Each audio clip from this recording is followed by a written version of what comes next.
My primary objective today is to help you to save time and money with your Christmas shopping or with your general gift giving. And whether you shop through me and my website or whether you shop anywhere else, I have some information that I think can help you to streamline things. We're not all as organized as Sandy here, who is now on her 2009 Christmas shopping because she's done for this year. Yeah. Isn't that awesome? But you know, a lot of times we're last minute. I know myself, and I have some tools that'll help you and me to be able to focus our efforts and save lots of time and money. First of all, what do you like about Christmas shopping, and what do you dislike about Christmas shopping? I want to get some of your feedback. Spending money. You like spending money? No, I don't really care to spend money. That's the I like to save dislike. money. Okay. All right. So, I like buying things though, which kind of. Yeah, but then when you get the bill or whatever, Right. yes. Yes, Christmas shopping is a lot of running around and running into people, and it's very crowded, and sometimes you don't get things done in the time that you need to get it done. Right. It's not that always that happy thing like they show on TV where you're out strolling and shopping and singing. And, yeah. Very rarely. But see, I'm different because I like the crowds. I love the crowds. Do you? I used to wait until the last day before Christmas to do all my Christmas shopping because I love to do it that way. Oh, really? I would. And you didn't feel stressed about doing no, it that way? because it was so joyful. All the people around were just, they were hustling, bustling, getting ready to, give the kids the Being gifts so in the polite morning. and everything, And right? I love that. I love that. And you know what? It came down to one year I went out at like 6 o'clock and there was nothing open but like a Skiller's. And I was like, uh-oh, I got a problem. Well, regardless of whether you do or don't like Christmas shopping, I can help you, because if you like Christmas shopping, wouldn't it be nice to not have to be stressed as you're doing it, but to be out shopping for fun things or augmenting what you've already got and enjoying yourself and just taking in the people that are frazzled all around you. So also the economy is something this year that you hear about a lot in terms of the Christmas shopping. You're hearing on TV about, what's that? Hearing on TV about the economy being down, people having trouble with buying Christmas gifts, stores having trouble. The retailers are suffering this year. And a lot of people are holding on to their money. They're not sure if they should spend it. Some of them believe that there's going to be these wonderful sales out there, and so I'm going to hold on to it because I'm going to get great buys from all these retailers that are having trouble.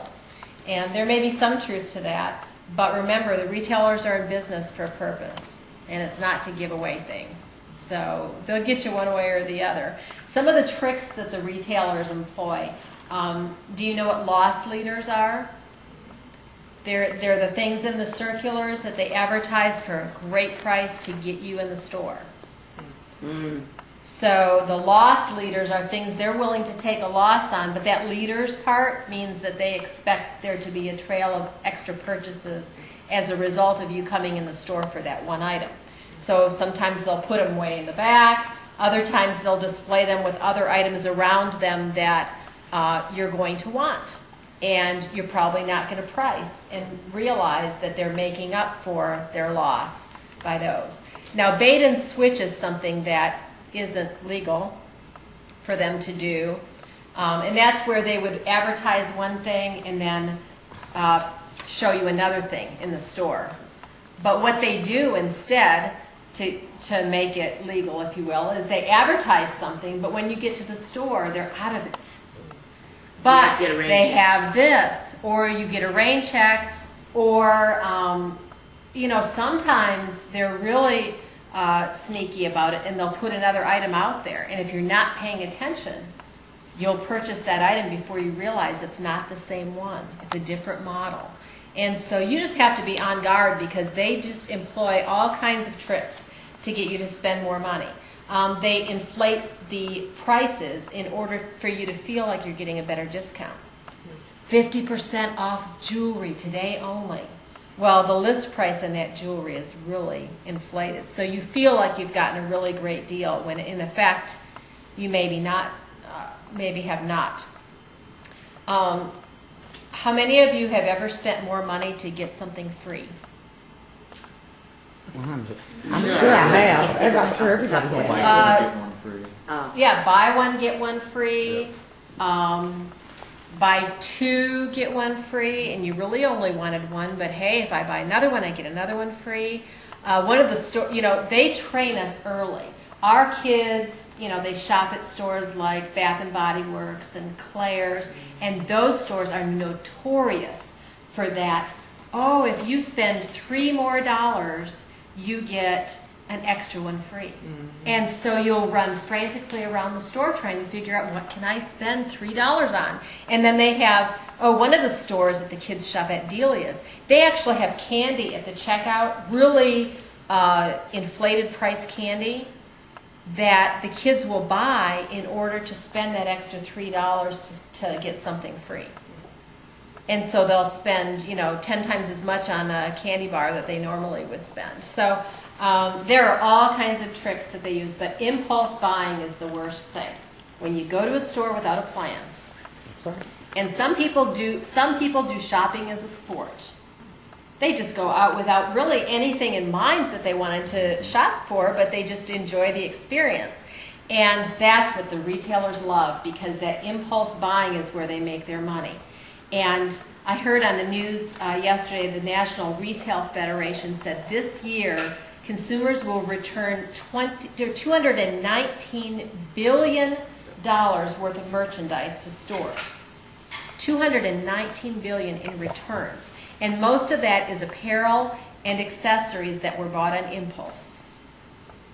So the good news is that some people did get their money back from those impulse purchases. The bad news is that's a small percentage of people, because most people just keep it and pay the bill.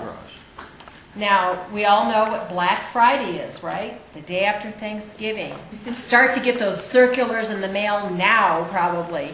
Boy, in the next couple of weeks, we're going to see a lot of those circulars. And, it's an art for some people. They put it all together and figure out where I'm going to go. And do you do that, a lot of that sale shopping? Yes. See, and if you're really good at it, you can make a killing that day.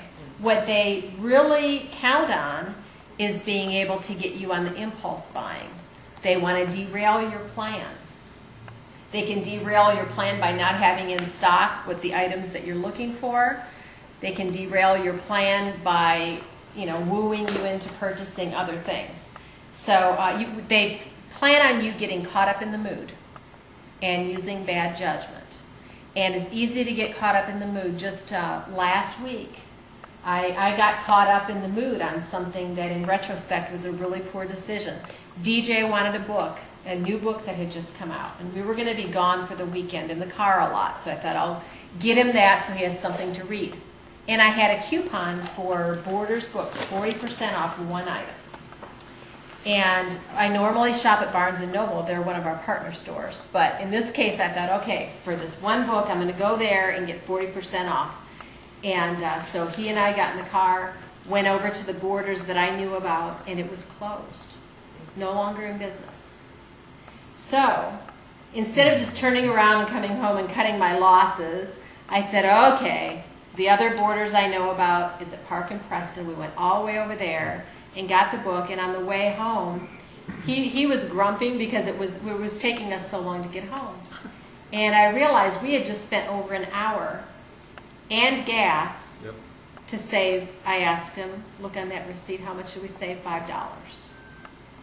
Now, before that whole journey, if somebody had said, hey, you can save $5 if you go to this store and then home, I wouldn't, there's no way. But I got started and I just got caught up in it. And that happens frequently.